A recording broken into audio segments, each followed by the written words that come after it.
Esto es, claro, una metáfora, pero una ilustración que no significa que Dios haya muerto, sino que nunca existió. Evidentemente, alguien que está en la imaginación de nuestros ancestros fue un cuento de hadas de hace mucho para explicar las plagas. También para explicar la pérdida de cultivos, enfermedades y desastres, lo que ahora le atribuimos a las bacterias, virus, desórdenes cromosómicos, placas tectónicas. En resumen, la ciencia y la razón han reemplazado la superstición.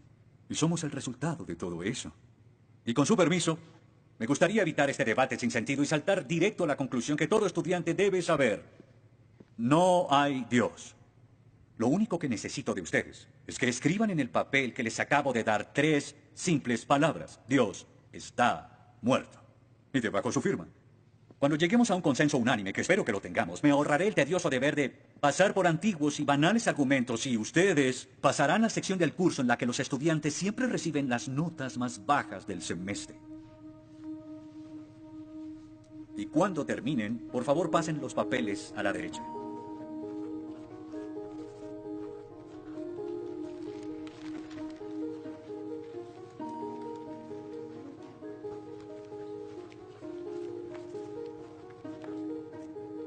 Gracias.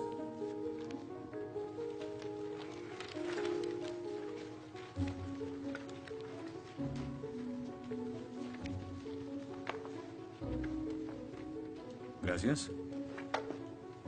Oh, una D minúscula. Esto debería tener crédito extra. Gracias.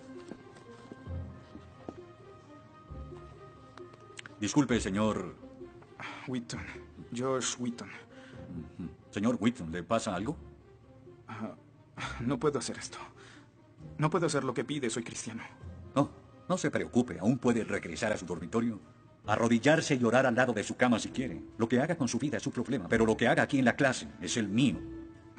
Yo no puedo. Muy bien, señor Wheaton.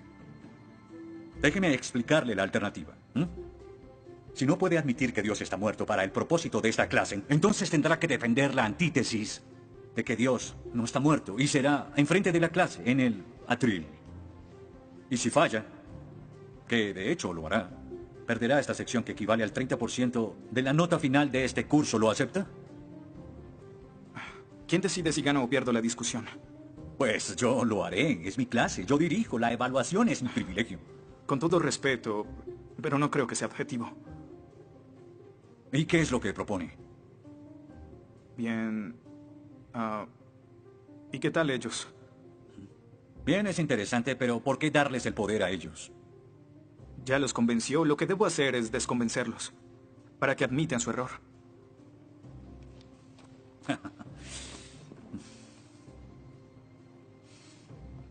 Bien. Señor Wheaton, tendrá 3 sesiones los últimos 20 minutos de las próximas 3 clases para que exponga su punto. Le prometo que haré las menores interrupciones posibles. Puede pedir lo que quiera en la clase, pero no le daré más tiempo. Claro, será responsable con las otras tareas de la clase, pero puede cambiar de opinión y traer la hoja firmada. La próxima clase y seguiremos como si nada hubiera pasado. Y con eso, como lo había dicho antes, le daré la palabra al señor Wheaton, quien presentará su caso a favor de un dictador supremo celestial, también conocido como Dios. Señor Wheaton, ¿está listo? El atrio es suyo.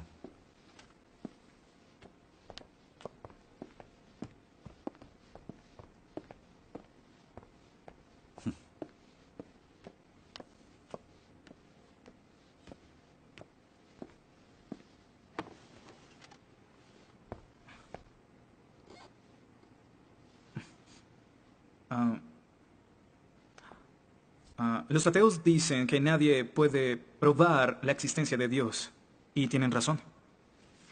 Pero yo digo que nadie puede refutar que Dios existe.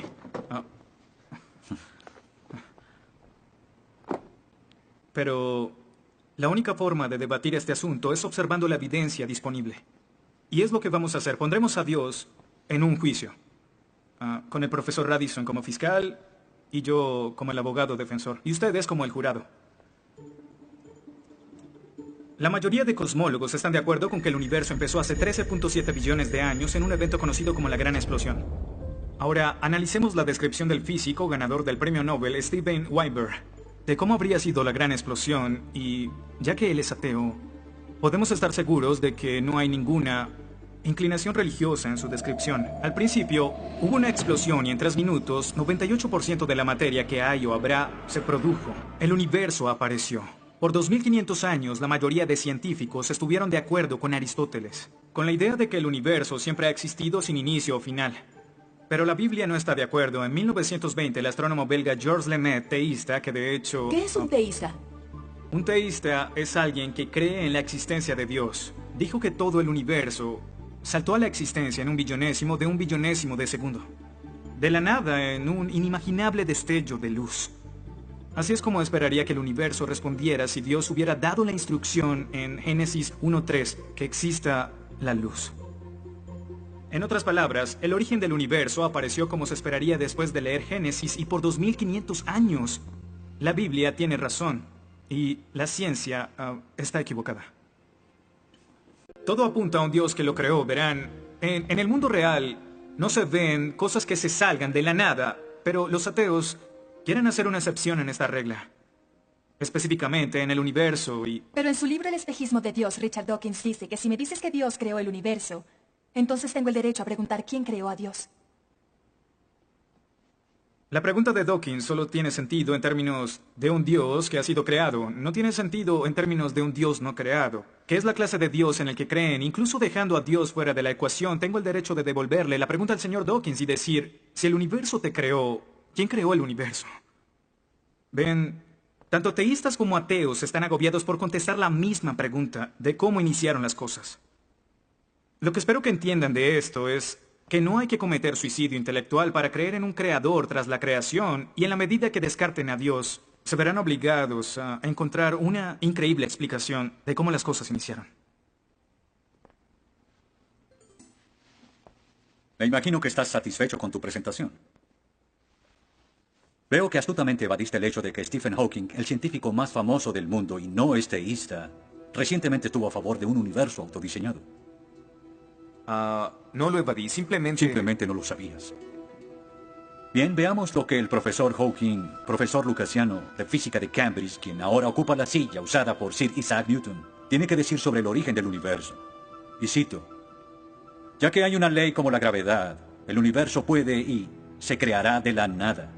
Creación espontánea es la razón. Hay algo en lugar de nada. Por eso es que el universo existe. Nosotros existimos. No es necesario invocar a Dios para tener al universo en movimiento.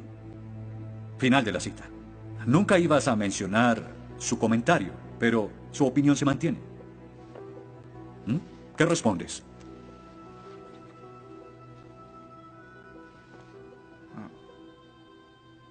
No sé. ¿No sabes? Pinché el globo de todo tu argumento con un solo alfiler y... ¿tú no lo sabes? Oh. Señor, me gustaría decirle que tengo la respuesta perfecta, pero no quebranta mi fe. Oh, ok. Así que el más grande cerebro científico de toda la historia dice que Dios no es necesario, pero un estudiante de primer semestre dice, oh, sí lo es. Wow, ¿sabes?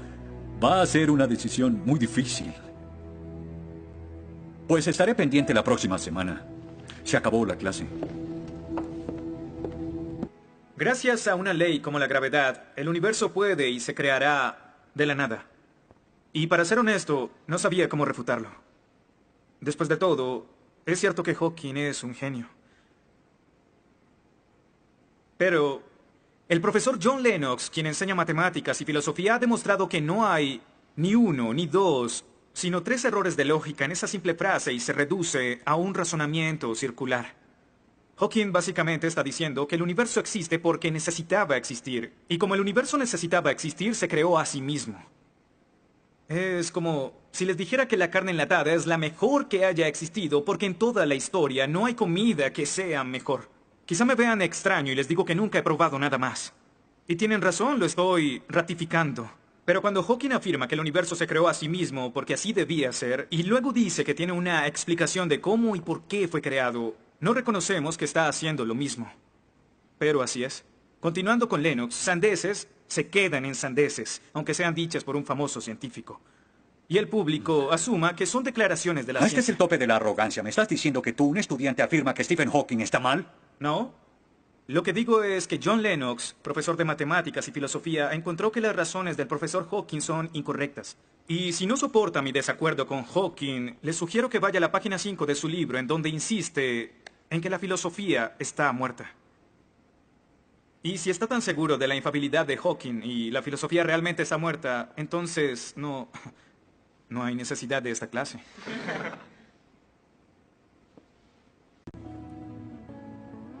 Damas y caballeros del jurado, desde hace 150 años los darwinistas han dicho que Dios es innecesario para explicar la existencia del hombre y que la evolución reemplaza a Dios. Pero la evolución solo nos dice lo que sucede una vez que se tiene vida. Así que, ¿de dónde viene ese algo que tiene vida? Darwin nunca lo dijo, quizás supuso que un rayo cayó en una piscina con los químicos correctos. Lotería, un ser vivo. Pero no es tan simple. Verán, Darwin afirma que el ancestro de todas las cosas vivientes vino de una sola cosa. Un organismo simple que se reprodujo y se modificó con el tiempo en una forma de vida más compleja. Por eso es que después de contemplar su propia teoría, Darwin pronunció su famosa declaración: Natura non fucking saltum, lo que significa: la naturaleza no salta. Y como el famoso autor Lee Strobel dijo, si puedes imaginar los 3.8 billones de años que los científicos dicen que la vida ha estado entre nosotros en un día de 24 horas, en el espacio de 90 segundos, la mayoría de grupos de animales de repente aparecieron en las formas que actualmente tienen. No como Darwin predijo, sino en términos de evolución, casi instantáneamente. Así que, la naturaleza no salta, se convierte en la naturaleza dio un gran salto. ¿Cómo los teístas explican tanta información biológica? Y Dios dijo, que las aguas se llenen de seres vivientes y que vuelen aves sobre la tierra en la expansión de los cielos. Dios creó los monstruos marinos, los diversos seres vivientes que llenan las aguas y todas las especies de aves. Y Dios vio que esto era bueno. Génesis 1:20. En otras palabras, la creación sucedió porque Dios lo dijo. Y lo que parece para nosotros un proceso oscuro sin guía, pudo realmente ser controlado de principio a fin. Se dice que el mal es el arma más potente del ateísmo contra la fe cristiana. Después de todo, la existencia del mal nos lleva a una pregunta. ¿Y si Dios es tan bueno y tan poderoso, por qué permite que el mal exista? La respuesta a esto es muy simple. Libre albedrío. Dios permite que el mal exista por el libre albedrío. Desde el punto de vista cristiano, Dios tolera el mal en este mundo por un tiempo, para que un día todos los que eligieron amarlo estén con Él en el cielo, apartados del mal, pero con el libre albedrío intacto. En otras palabras, la intención de Dios con el mal es destruirlo un día. Oh, qué conveniente. Un día me desharé de todo el mal del mundo, pero hasta ese momento tendrán que lidiar con las guerras, holocaustos, tsunamis, pobreza, hambruna y sida. Que se diviertan. Luego nos enseñará sobre el absolutismo moral. ¿Pero por qué no? El profesor Radisson, quien claramente es ateo, no cree en absolutismo moral, pero en su programa dice que planea hacernos un examen en la última semana. Apuesto a que si consigo una A en el examen haciendo trampa, inmediatamente empezará a sonar como un cristiano, insistiendo que está mal hacerlo. ¿Y qué base tendría él? Si el propósito de mis acciones es lograr el éxito, entonces, ¿por qué no podría hacerlo? Para los cristianos, el punto de la moralidad, lo que constituye lo bueno y lo malo, es una línea directa que nos conduce hacia Dios. Oh, ¿estás diciendo que necesitamos a Dios para ser morales? ¿Que una moral atea no es posible? No, pero sin Dios no hay una razón para ser moral. No habría un estándar para el comportamiento moral. Para los cristianos, mentir, robar, hacer trampa en un examen para lograr una calificación que no merezco está prohibido. Pero si Dios no existiera, según Dostoyevsky, este es el punto. Ahora, si Dios no existe, entonces todo es permitido. Y no solo es permitido, sino sin sentido. Si el profesor Radisson tiene razón, entonces nuestra lucha, nuestro debate, lo que decidamos aquí no tiene sentido. Nuestras vidas, nuestras muertes no serán diferentes a las de un pez dorado. Oh, qué ridiculez. Después de toda tu charla, ¿quieres decir que solo hay una opción? Creer o no creer. Así es. Eso es todo. De eso se trata todo. La diferencia entre su posición y la mía es que usted les quitó su elección. Les exigió que eligieran la casilla marcada con no creo. Sí, porque quiero liberarlos. Porque la religión es como un virus mental que los padres han heredado a sus hijos. Y el cristianismo es el peor de todos. Lentamente se mete en tu vida cuando estás débil, enfermo o indefenso. ¿La religión es una enfermedad? Sí. Sí, infecta todo. Es la enemiga de la razón. ¿Razón? Profesor, usted dejó la razón hace mucho tiempo. Lo que nos está enseñando aquí no es filosofía, ni siquiera es ateísmo. Lo que nos está enseñando aquí es antiteísmo. No es suficiente. Necesita que todos no creamos como usted. ¿Por qué no admites la verdad? ¿Quieres enredarlos en tu primitiva superstición? Lo que quiero es que tomen su propia decisión. Eso es lo que Dios No quiere. sabes cuánto voy a disfrutar reprobándote. Pero ¿a quién realmente quiere reprobar, profesor? ¿A mí? ¿O a Dios?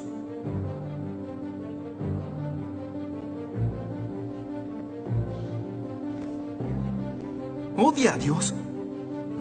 Ni siquiera es una pregunta. Ok. ¿Por qué odia a Dios? Esto es ridículo. ¿Por qué odia a Dios? Responda la pregunta. ¿Ha visto la ciencia y los argumentos? La ciencia avala su existencia, conoce la verdad. ¿Por qué lo odia? ¿Por qué? Esta es una pregunta simple, profesor. ¿Por qué odia a Dios? Porque Él me quitó todo lo que era importante para mí. Sí, yo odio a Dios. Todo lo que siento por Él es odio.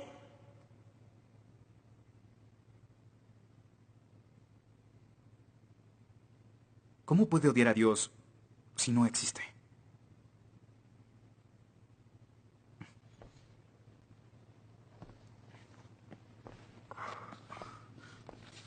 No probaste nada. Quizá no. Ellos deben elegir.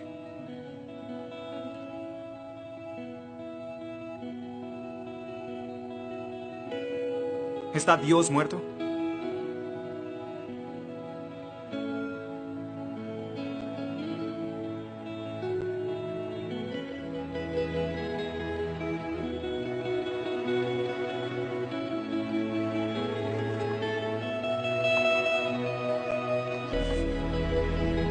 Dios no está muerto. Dios no está muerto. Dios no está muerto. Dios no está muerto. Dios no está muerto. Dios no está muerto. Dios no está muerto. Dios no está muerto. muerto.